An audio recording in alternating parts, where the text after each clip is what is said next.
1, 2. Is this on?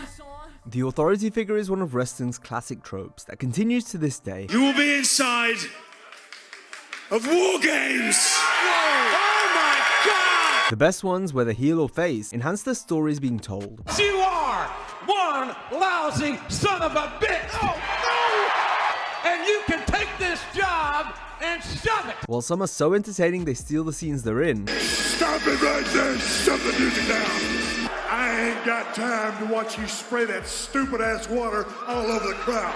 today we want to highlight the best commissioners, GMs, and authority figures over the years. You will go one-on-one with The Undertaker!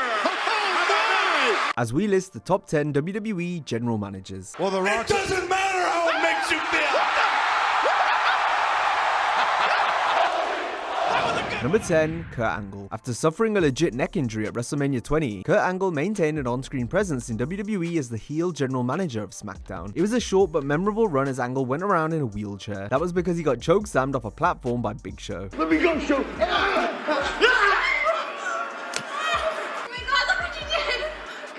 Because of my injuries, I can no longer have sex with my wife anymore.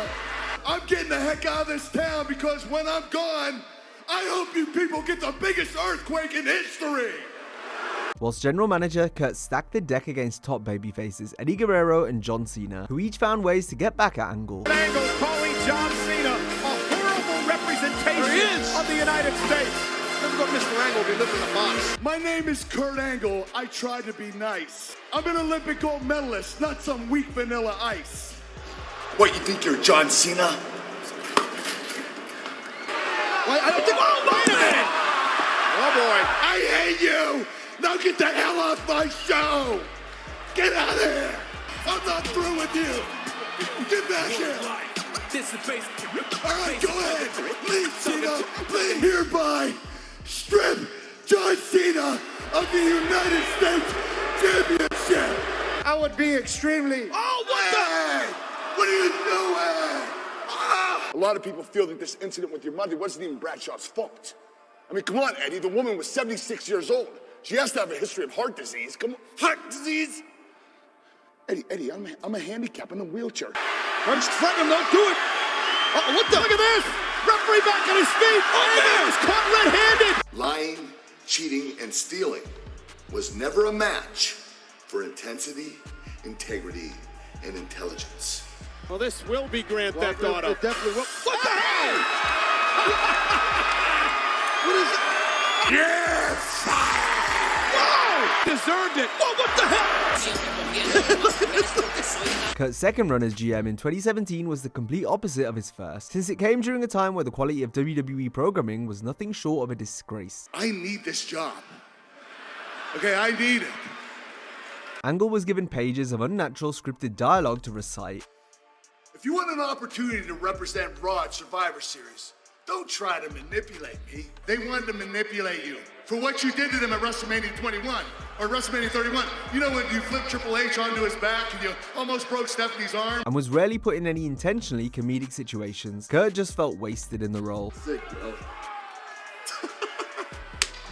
Number 9, Daniel Bryan. When WWE split the brands again in 2016, retired fan favorite Daniel Bryan was tasked with running SmackDown next to Shane McMahon. The Blue Brand went back to its early roots as a more wrestling-focused show, with fewer ridiculous angles compared to Raw. SmackDown was considered the land of opportunity, with Bryan at the helm on screen. One such way that SmackDown's storylines improved during this time was courtesy of the Talking Smack post-game show, hosted by Bryan and Renee Young. I don't know if you remember the old SmackDown set, but there used to be a giant fist, and I was like, man, SmackDown is really into fisting.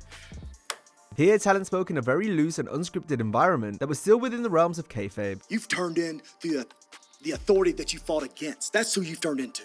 You remember those days? Bryan helped wrestlers bring out sides to their character that we weren't always able to see on the main program. Daniel Bryan, I'll be back again next week to break down everything that goes down on SmackDown Live, and we've got stuff. But like, he legitimately thinks the Earth is flat. I do not think the world is flat. I'm just saying there's some stuff about it. He's a flat earther. This is especially true when it came to Daniel's run-ins with The Miz, who struggled to even get on SmackDown. That was until we got to see a different side to Miz when arguing with Bryan on Talking Smack. And I think that this title has not gotten the attention that it should have on SmackDown Live. And you're the GM, so you should know this. You are nothing but a WWE shill. Everything that you go out there and do, all the media that you do, everything else that you do, I would love to trade you for somebody who wants to fight, who doesn't back down from the challenge. There's no gentle way to say it. To me, you wrestle like a coward. You wrestle like somebody who's afraid to get hit. And I'm sick of all of you, my GM, sitting there criticizing me, calling me the coward. I'm the one here day in and day out in that wrestling ring, beating people up. No, don't you talk. I am sick of you. I'm sick of everything about this freaking...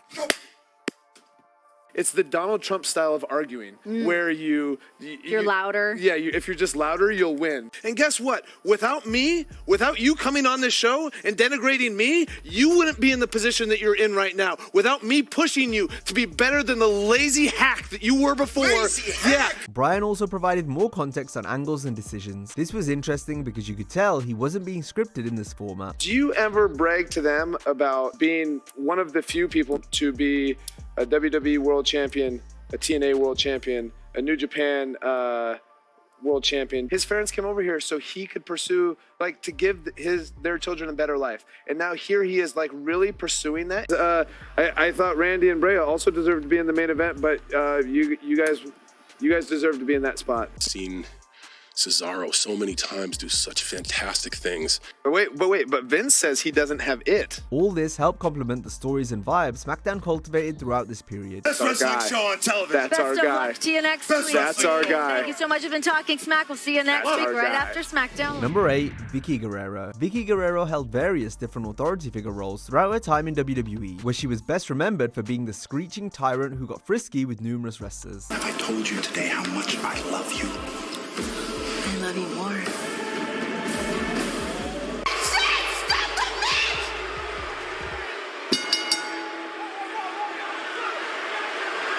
Vickie, will you be my wife?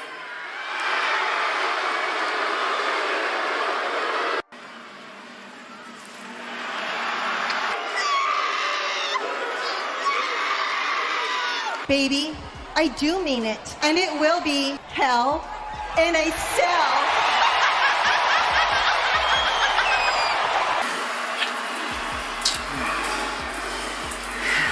I hope you win at WrestleMania.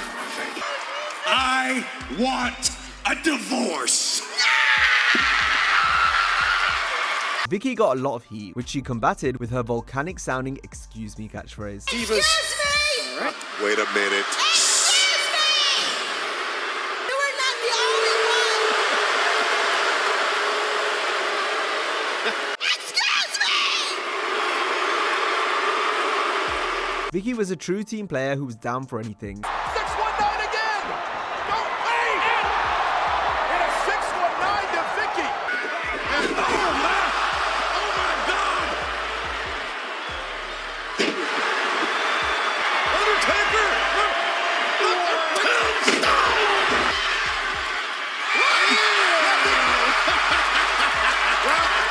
Cena's got more guts than I ever thought. And made the best of whatever creative she was given.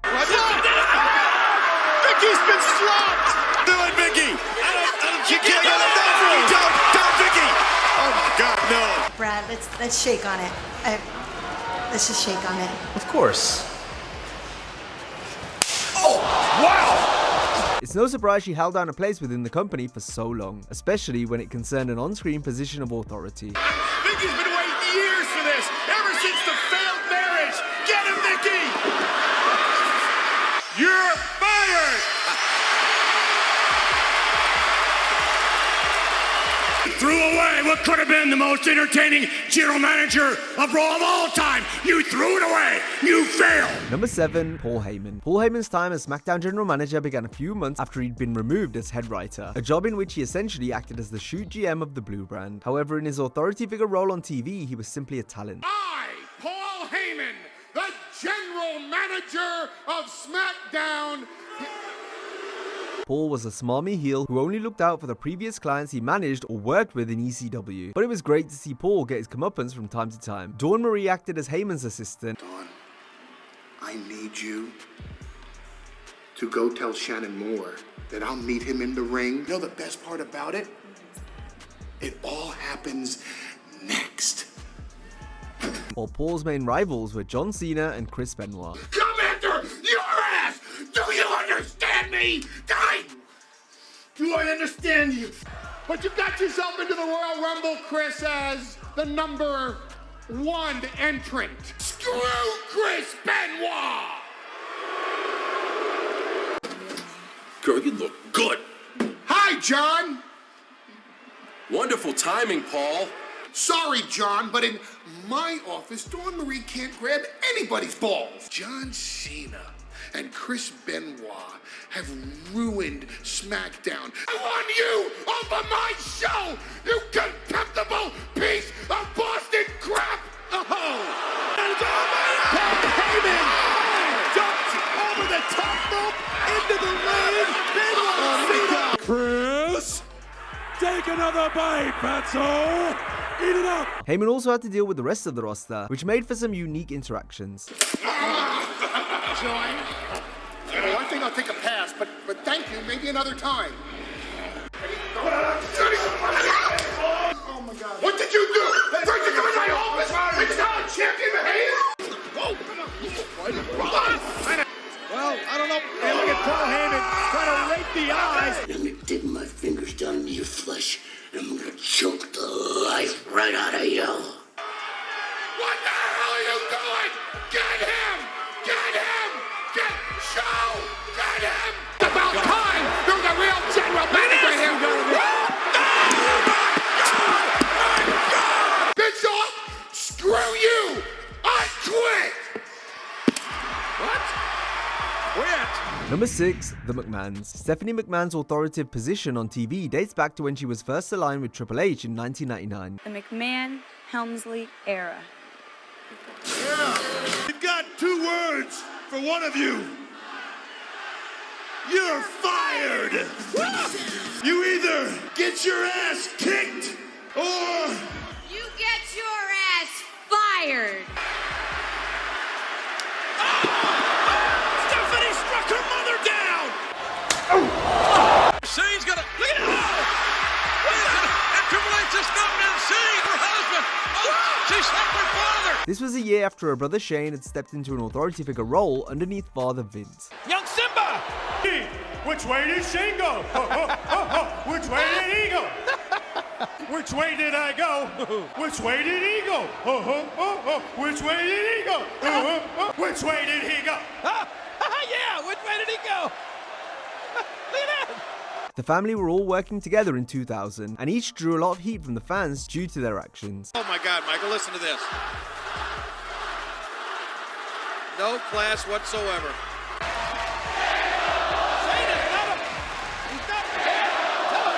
Stephanie later enjoyed a memorable spell as SmackDown general manager during the period where the Blue brand was arguably at its best.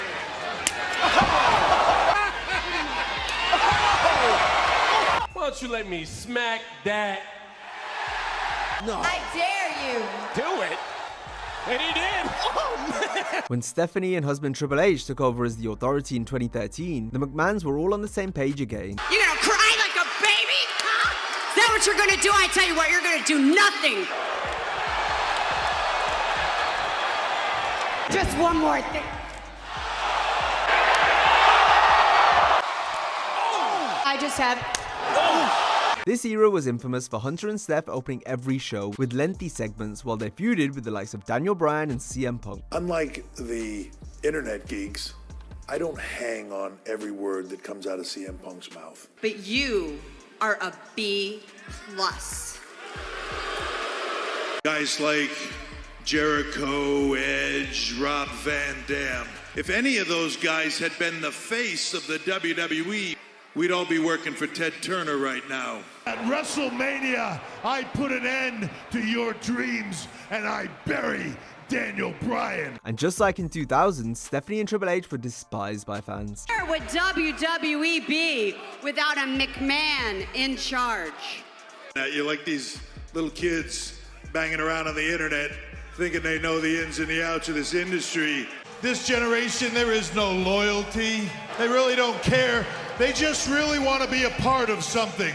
I hate to be the one to break it to you, but you never drew a dime, buddy.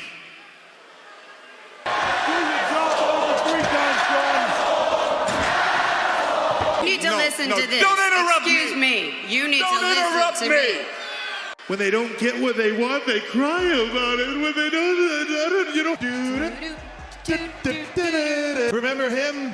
Remember how big that was, the biggest thing in the world, and then you guys just threw it away and you didn't give a crap. And if that doesn't work, me and my friend Mark, we're gonna stop watching. Shane finally returned in 2016, where he'd go on to assume control of SmackDown, while Steph proceeded over Raw. Triple H also continued to appear, and these days he's the sole McMahon authoritative presence left in WWE. Let's take a break from the list now to highlight some dishonorable mentions, starting with the anonymous Raw general manager, who interrupted each week with that annoying notification sound. Can I have your attention, please? I've just received an email from the anonymous Raw general manager on my iPad. And I quote, we knew you would. Can I have your attention, please? Of course you have an email, you idiot. Just read it. Anonymous Raw general manager. Michael Cole, shut up. Can I have your attention, please?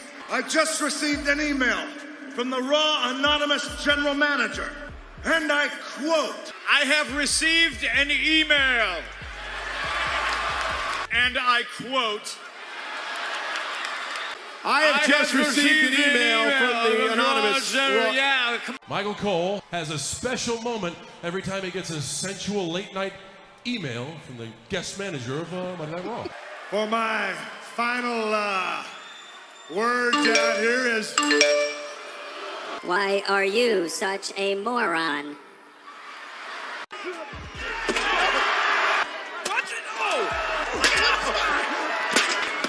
It's your computer!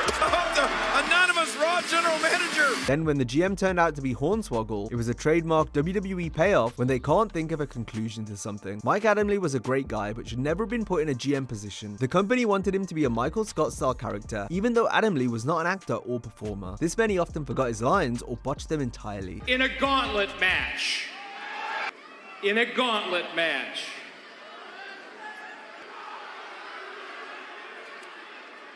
I'm definitely not going to happen to me. I'm not going to let it happen.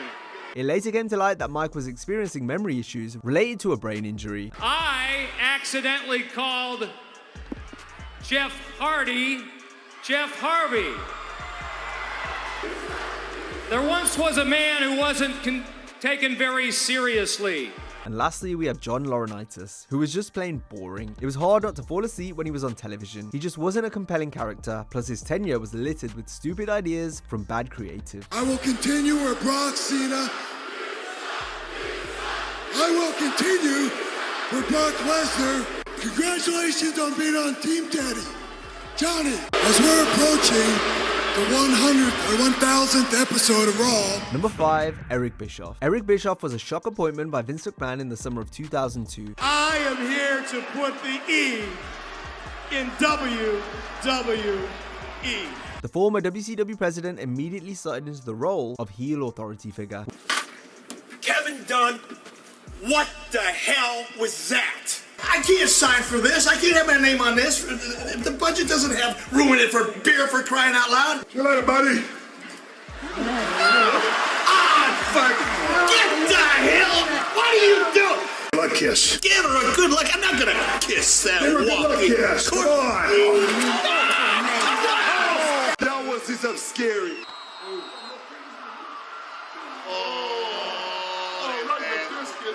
Where he implemented ideas such as Raw Roulette. Behold the Raw Roulette wheel. Will it be an HLA match? 3-minute warning consisting of Rosie and Jamal. Did I just hear myself say 3 minutes? Oh my God! You know, for the last 3 minutes I've been thinking Jamal and Rosie, and now they're behind. This little piece of business has gone just a little too long. 3 minutes. Wait a minute. 3 minutes. He's retired. The McMahon's and the Briscoe Four Stooges are being decimated. And now the iconic Elimination Chamber. It is going to have elements of Survivor Series, Royal Rumble, and my all-time personal favorite, War Games. War Games? Amidst his rivalry with Stone Cold, Bischoff engaged in a feud with Austin's best friend JR. No! Oh my God!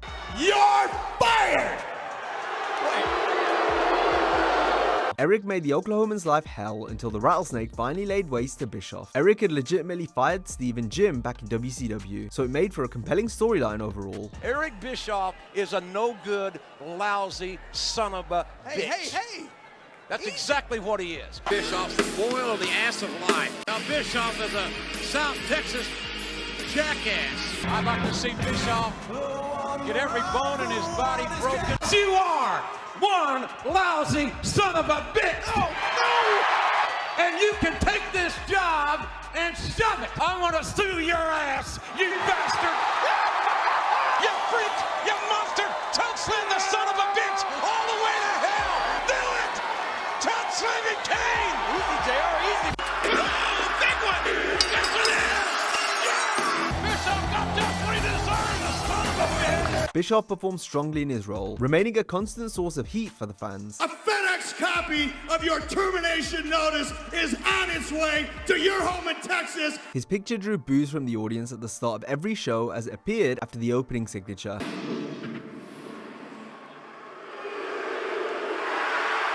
Eric was comically fired on TV in 2005, but his time in WWE is remembered for his great work as GM.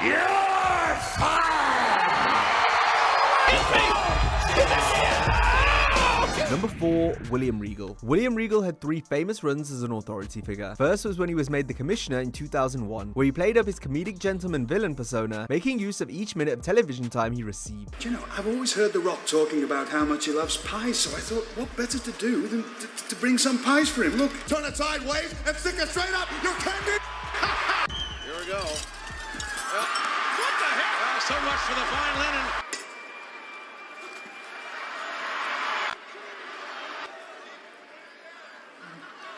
and he goes like that, and then he starts hopping around, W-O, and then he sort of starts doing this, like this, and then... What'd you say? Hey, speak English. Hey. What the hell's wrong with him? He's foreign, don't take any Oh, notice. That's him, what do you think? What the... What? What if he passes gas? Regal became Raw general manager in 2007. Money. Yeah. Come on, money. Yeah. He was still funny this time around, but morphed into a much more evil dictator the longer he was in power. God save the Queen. Take it off the bloody air! Take it off the air now! No! Take it off the bloody air! And he still couldn't quite manage to pronounce Umaga's name. Umanga, yes, big Samoan fellow, funny hair. Umaga. Yes. Try it. Umanga! Umanga. Umanga! Umanga! Umanga! Umanga! The Samoan bulldozer. Umanga! In NXT, Regal was a babyface GM for the first time in his career. Once again, he played the authority figure role very well. What do you think you're bloody well doing? What was that?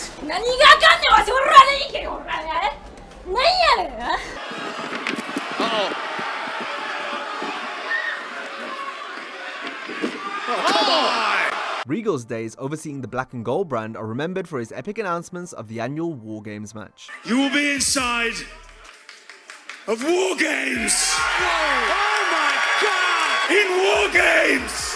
What? Oh my... Mamma mia! War Games! War Games! Number 3, Stone Cold Steve Austin. After retiring from in-ring competition, Stone Cold Steve Austin remained a fixture on WWE programming as the co-general manager of Raw with his nemesis Eric Bischoff. Together they created an entertaining dynamic as Austin tormented Bischoff. You dumb, stupid son of a bitch! There it is right there. If you unbutton this damn thing, I look like crap. Man. Doesn't it look better now? I know it don't, but it sounded good. Let me clean you up a little bit. No!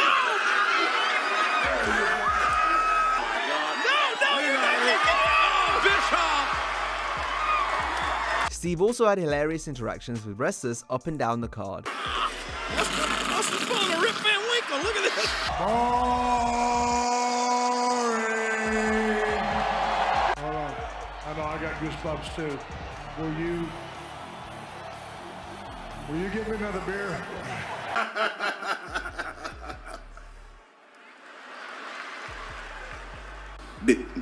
Eric,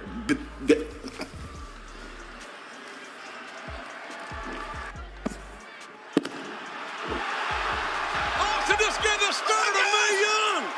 You are, without a shadow of a doubt, the most boring son of a bitch I've ever seen. What if he can never wrestle again?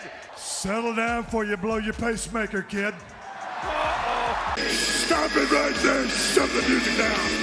I ain't got time to watch you spray that stupid-ass water all over the crowd. Austin's time as GM included a clever premise where the Rattlesnake could only put his hands on others if he was physically provoked. This led to some hilarious segments with the likes of Chris Jericho and Christian. Which one of you sumbitches is gonna be the first to provoke me? I didn't say you were number one. I was showing you that. Tell you what? I want to just say. What? You got a microphone in your hand, use it. I bought one of your t-shirts. a big fan of Chris Jericho, are you? No, I'm not a big fan. They ran out of toilet paper. That's Danny. CLB. Creepy little bastard. You're calling me a creep? Stone Cold was also instrumental in the storyline, which saw Kane unmasked. For weeks, Austin had been goading the Big Red Machine after the 7-foot monster had lost his edge. That was until Kane finally snapped, and ultimately set Steve's best friend JR on fire. You stupid son of a bitch! That did it! That did it! Look at that! Kane is out! Oh no, look out!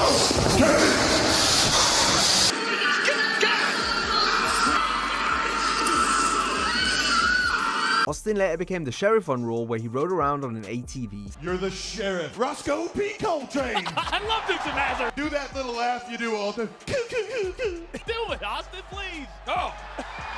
There's your answer! Oh my God! Oh God! Oh my God! What are you doing, you son of a bitch? Theodore Long! Now this is funny! That is teasing him! There's only a few things in this life that make me happy. That's drinking beer, 4-letter words, middle fingers. Steve finished up with WWE after WrestleMania 20, but his year as GM was outstanding and included some of his best comedy work. Number 2, Mick Foley. Mick Foley has said that his run in 2000 as the commissioner was probably the most fun he's ever had in his career. Watching it back, you can certainly tell how much Foley was enjoying it. Each week, it was brilliant to see Mick interact with all the wrestlers on the roster. I guess you guys didn't read the shirt. Miss? Miss who? Maybe this will clear it up for you. Commissioner? I'd take a look at those puppies. Dad, I am your father. But these things must be done very delicately. Wizard of Oz, the castle scene. And let me rule some more. I'm the ruler, a ruler. As the commish, Foley had fantastic chemistry with Edge and Christian. One at a time, one at a time. But I do have this. Genital warts rule. Genital warts do not rule. They can be quite painful and embarrassing. Sodas rule. Yeah, they do. Mick has got the sodas. Mick has got the sodas. Ooh, oh God. Wait a minute. Wait. You guys are like so totally busted, man. Chris Benoit's here, and he's really mad. Chris Benoit's here, and he's really angry. Here it is in full, the Chris Benoit song. Isn't any wrestler who can prove him wrong? The Hardcore Legends office was positioned in a different wild location on every show. This fit Foley's character tremendously well, plus it complemented the fun vibe he brought as commissioner. Come on! Hey, the match stays, Briscoe. Go run and get me some coffee, okay? Sure. I'm gonna get you coffee, what are you? I made my decision, and it's final! Ow! Deep!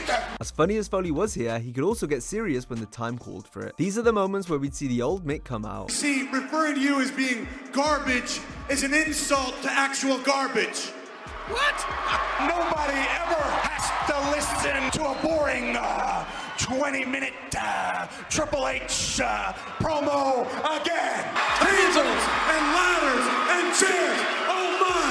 Tables and ladders and chairs. Because 6 men will fight for the WWF Championship.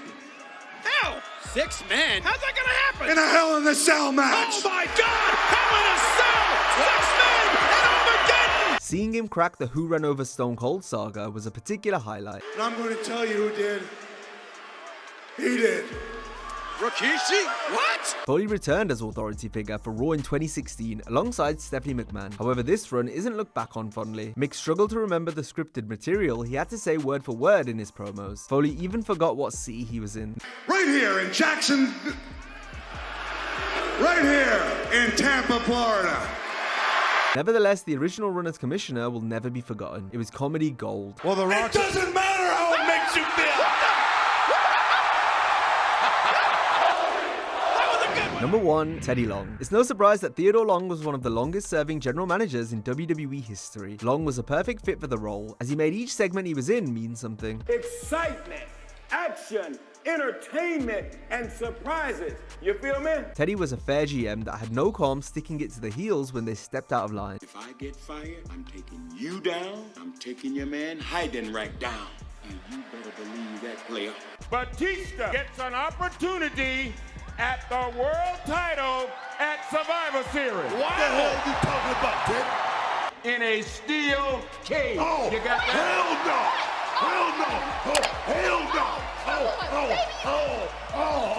Remove this cracker from my show. 13 nights away. Oh! Man, it's uncalled for! This, with his lovable charm and infectious personality, helped Long become universally popular with the fans. Theodore Long! Got myself a winner. Teddy, stop dancing, please. Teddy! Teddy, stop dancing! Teddy's favorite stipulation was the tag team match. So often, a segment would end with multiple wrestlers in a situation that needed solving, only for Long to come out saying, "Hold on a minute, players." Hold on a minute, player. Hold on a minute, player. Hold on just a minute. Before then booking the wrestlers in a tag match. Though Teddy always made sure to add emphasis, this resulted in a rather simple match type, garnering a nice pop from the audience. Put the emphasis on it because they always told me Vince wants you to make it alive, be alive with it. So that's how I made it alive. A tag team match. Yeah. I'm going to make this a 6-man tag team match. An 8-man tag team match. A 8-diva tag match. It will be a 6-man tag team match. 10-man tag team match. Tag team match. Tag team match. Tag team. Tag team. Tag team. Elimination match. 10-man tag team match. I'm going to make this a tag team match. Yeah! Tonight's main event will be a 6-man tag team match. Tonight's main event here on SmackDown will be a tag team match. We're going to have ourselves a 6-man tag team match. The Undertaker was Teddy's final boss on SmackDown, who the heels were frightened to face. Buckle up, Teddy. Long regularly summoned talent to go one-on-one with the Phenom. You will go one-on-one with The Undertaker. Oh, The Undertaker. And The Undertaker. You will go one-on-one with The Undertaker versus The Undertaker. Oh, Holy cow! The Undertaker. The Undertaker. Hell no! No! Teddy, you better bang your back. Now, if you enjoyed this video, be sure to check out a similar video on 21 minutes of the funniest WWE matches ever. Hope you have a great day, and I'll see you next time.